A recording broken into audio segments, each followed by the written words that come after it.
प्रसाद मनाचा, भक्त घाव सोसतो घणाचा.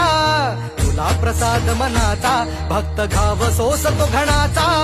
राही उपाशी घरी तरीही करतो तुझी वारी, राही उपाशी घरी विठ्ठला रीत तुझी न्यारी.